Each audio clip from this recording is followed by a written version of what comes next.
ভাই ব্রাদার আসসালামু আলাইকুম। আশা করি সবাই অনেক ভালো আছেন। আপনারা থাম্বনেল এবং টাইটেল দেখে বুঝতে পেরেছেন আজকে কোন বিষয়টা নিয়ে কথা বলবো। ভাই ব্রাদার, আপনারা জানেন যে আপকামিং সিনেমা তাণ্ডব, যে রাহান রাফি সাহেব আমাদের দুই বাংলার ভাইজানকে নিয়ে তাণ্ডব সিনেমাটা তৈরি করছে। সো তাণ্ডব সিনেমার শুটিং কিন্তু শুরু হয়ে গেছে ভাই।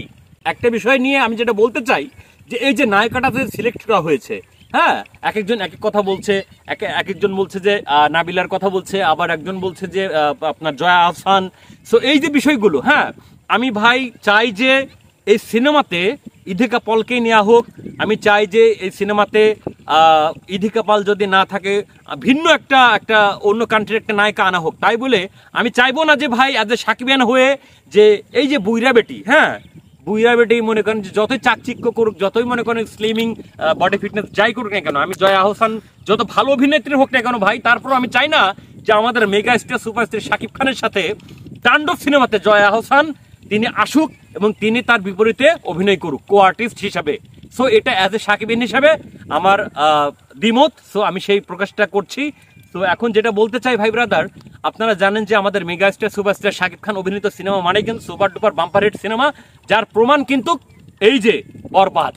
আমাদের দুই বাংলার ভাইজান নাম্বার ওয়ান সুপারস্টার শাকিব খানের বিপরীতে এই যে বরবাদ সিনেমার বিপরীতে যত সিনেমা ছিল ভাই, সব সিনেমা কিন্তু ভাই একদম বরবাদ করে দিয়েছে ভাই। এই যে আফরান নিশো যেটা করেছে দাগি, এইগুলো তো ভাই আমি বলবো টেলিফিল্ম ভাই। এই সকল এইগুলো যদি সিনেমার কাতারে ফালান ভাই, এইগুলো ভাই আমি আসলে মানতে পারি না ভাই, মানতে পারি না। আবার কি হয়েছে যে আপনার সিনেপ্লেক্সগুলো মাল্টিপ্লেক্সগুলোতে এখানে ভাই আমি যেটা দেখলাম বা আমার যেটা অপিনিয়ন থেকে আমি যেটা বলতে চাই যে এখানে একটা চক্র বা একটা দুর্নীতি একটা আমার মনে হয় কি যে বিশেষ একটা বিষয় কাজ করছে। আপনারা যদি বলেন কেন, আমি বলবো যে এই জন্য যে শাকিব খানের আপনার এই যে বরবাদ সিনেমা দেখার জন্য যারা যাচ্ছে তারা টিকিট পাচ্ছে না। কেন পাচ্ছে না ভাই? অন্য অন্য সিনেমা টিকিট পাওয়া যাচ্ছে, আর এখানে আমাদের হচ্ছে দুই বাংলার ভাইজান মেগাস্টার সুপারস্টার শাকিব খানের বরবাদের টিকিট পাওয়া যাচ্ছে না। এটা কোনো হইলো ভাই?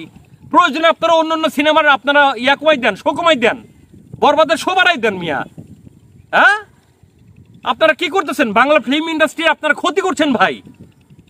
শোনেন ভাই, আমি একটা কথা বলি, এটা আপনাদের বিজনেস প্ল্যাটফর্ম। আপনারা কিভাবে বিজনেস করবেন, কিভাবে করাবেন, বা এখান থেকে কিভাবে পার্সেন্টেজ আপনারা নেন সেটা আমরা ভালো করে জানি ভাই।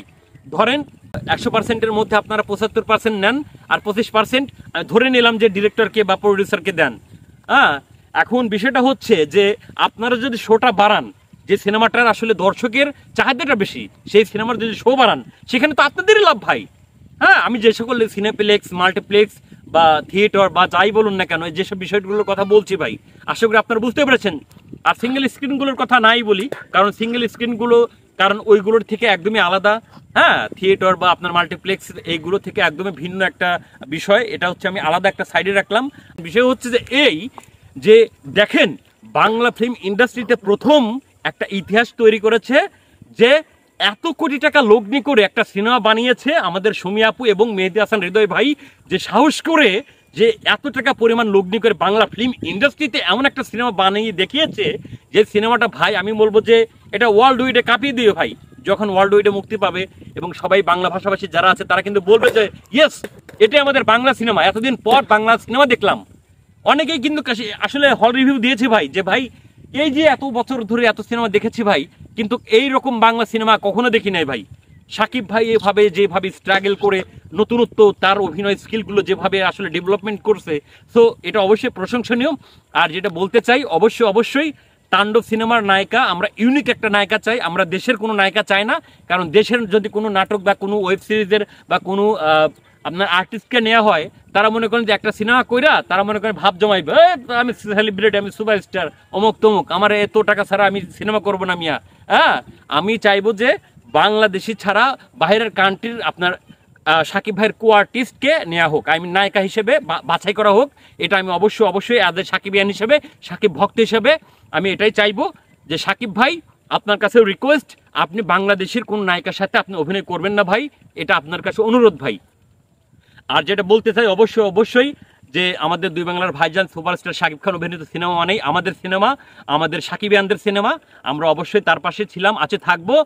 আর যতদিন আছে দেহে প্রাণ ততদিন বলবো চিত্রনায়ক সুপারস্টার শাকিব খানের গুণগান। এটা আগেও বলেছি, এখনো বলবো, ভবিষ্যতে বলে যাব। সো এখন যেটা বলতে চাই, তাণ্ডব সিনেমা এটা একটা অন্য লেভেলের সিনেমা। এটা আসলে রাহান রাফি সাহেবের মধ্যে একটা ভয়ভীতি ঢুকিয়ে দিয়েছে বরবাদ, যে বরবাদ এই ক্যাটাগরি সিনেমা বানিয়েছে, তার মানে আমার আসলে এই লেভেলের চাইতে অন্য ধাঁচের একটা অন্য লেভেলের মানে একটু হাইপের একটা সিনেমা বানাতে হবে। সো এই বিষয়টা অবশ্যই আমাদের রায়হান রাফি সাহেবের মাথায় রাখতে হবে, রেখে এই সিনেমাটা মেকিং করতে হবে। আর এডিটিং প্যানেল যে বিষয়টা, কালার গ্রেডিং, ভিএফএক্স এর কাজ, তারপর আপনার বিভিন্ন সিকোয়েন্সের যে শটগুলো, এই শটগুলো মাথায় রেখে আপনারা শটগুলো নেবেন। সো আরেকটা বিষয় হচ্ছে যে আপনারা ভালো করে জানেন যে বাংলার যে দর্শক, বাংলা ইন্ডাস্ট্রির যে দর্শকগুলো আছে বা আমরা যারা বাঙালি, আমরা কিন্তু চাই যে আসলে তামিল ক্যাটাগরি সিনেমা, মানে তামিল ক্যাটাগরি সিনেমা হোক বা তামিল সিকোয়েন্সের যে সকল অ্যাকশন যে সিকোয়েন্সগুলো আছে সেই ক্যাটাগরি আপনার ধাঁচের সিনেমাগুলো হোক। সো অবশ্যই রায়হান রাফি সাহেব আপনি বিষয়টা মনে রাখবেন, সেই বিষয়টা মনে রেখে আপনি কিন্তু সিনেমা মেকিং করবেন। কারণ আপনারা ভালো করে জানেন যে বরবাদ সিনেমাতে কী দেখিয়েছে। সো সেই বিষয়টা বা আপনার মাথায় রেখে আপনি অবশ্যই আপনার যে আপকামিং যে তাণ্ডব সিনেমাটা, এটা অবশ্যই মেকিং করবেন। আর যেটা বলতে চাই যে জয়া হোসেন সেটা একটা বুইরা বেটি। সো এই সকল বুইরা বেটি আমি চাই না যে এই সিনেমাতে ইনভলভ হোক।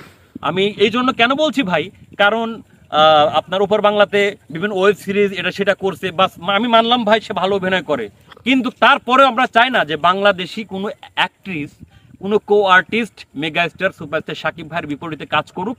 আমরা এটা চাই না, আমরা সাকিবিয়ানরা চাই না। সো এটা আমাদের এক দফা এক দাবি। মানলে পরে আমরা ভাই সিনেমাটা দেখব, না মানলে মনে করেন যে ভাই আমরা সিনেমাটা বয়কট করব, এই সিনেমার বিপরীতে আমরা নিউজ করব। এতে যে যা করেন আপনারা করতে পারেন, no problem, I don't care. So যাওয়ার আগে একটা কথাই বলতে চাই দিন শেষে, যে আপনারা অবশ্যই এই বিষয়টা মাথায় রাখবেন। আমাদের রায়হান রাফি সাহেব আপনাকে উদ্দেশ্য করে বলছি যে বাংলাদেশের যদি কোনো অ্যাক্ট্রেস এই সিনেমাতে নেওয়া হয় তাহলে অবশ্যই এই সিনেমাটা বয়কট করা হবে। আমরা এই সিনেমাটা অবশ্যই দেখব না। আমরা যারা সাকিবিয়ান আছি, আমরা সাকিবিয়ান যে সকল ফ্যান্স ফলোয়ার গ্রুপ আছি, আমরা সবাই মিলে আমরা এই বিষয়টা নিয়ে আন্দোলন করব। আর যদি আপনার তামিল টাইপের সিনেমা করতে গিয়ে যদি আপনার সেন্সর সার্টিফিকেশন যে অফিস আছে সেখানে যদি ঝামেলা হয়, সেই বিষয়টা নিয়েও আমরা এবার আলোচনা করব, এবার মাঠে নামবো। আপনার এই বিষয় নিয়ে চিন্তা করতে হবে না যে বিষয়টা নিয়ে আসলে ঝামেলায় পড়েছিল আমাদের এই যে মেহেদী হাসান হৃদয় ভাই আপনার এই বরবাদ সিনেমা নিয়ে। সো এই বিষয়টা দ্বিতীয়বার নেক্সট টাইম অবশ্যই এটা করার আগে তারা ভাববে, তারা অবশ্যই চিন্তা করবে। আর যেটা বলতে চাই যাবার আগে একটা কথাই শুধু বলবো যে আমাদের মেগাস্টার সুপারস্টার শাকিব ভাই যেভাবে আসলে সিনেমা করে যাচ্ছে, অবশ্যই আগের চাইতে এখনকার যে সকল সিনেমা তার অভিনয় স্কিলগুলো খুবই ভালো হচ্ছে, অসম্ভব সুন্দর। আর একটা বিষয় আসলে বলতে চাই, আপনারা হয়তো জানেন না যে এই যে খুনি শিকদার নামের যে একটা সিনেমা, এই সিনেমাটা কয়দিনে শুট করা হয়েছিল জানেন? মাত্র 7 দিনে। মাত্র 7 দিনে একটা সিনেমা কভার করেছিল খুনি শিকদার সিনেমা, তাও কে? আমাদের মেগাস্টার শাকিব খান। ওই সিনেমা তো অভিনয়টা দেখেন ভাই, অভিনয়টা দেখেন। আপনারা তো অনেকের সাথে তুলনা করেন মিয়া, হ্যাঁ, তার অভিনয় স্কিলগুলো দেখে আইসেন, তারপরে কথা বললেন আর তার সাথে টক্কর দেওয়ার লেগে আপনারা আইসেন। দুই একটা সিনেমা করে নিজের স্টার ভাবেন, হ্যাঁ, তথাকথিত হিরো বলেন। বেশি কথা বাড়াবো না, শুধু এতটুকু বলতে চাই যে নায়িকা সিলেক্ট করার আগে অবশ্যই ভাববেন, একবার নয় 10 বার হলেও ভাববেন। সো যাওয়ার আগে আমি শুধু এটাই বলবো, সবাই ভালো থাকবেন, সুস্থ থাকবেন এবং মন্দ হতে বিরত থাকবেন। ধন্যবাদ সবাইকে। আসসালামু আলাইকুম ওয়া রাহমাতুল্লাহি ওয়া বারাকাতুহু।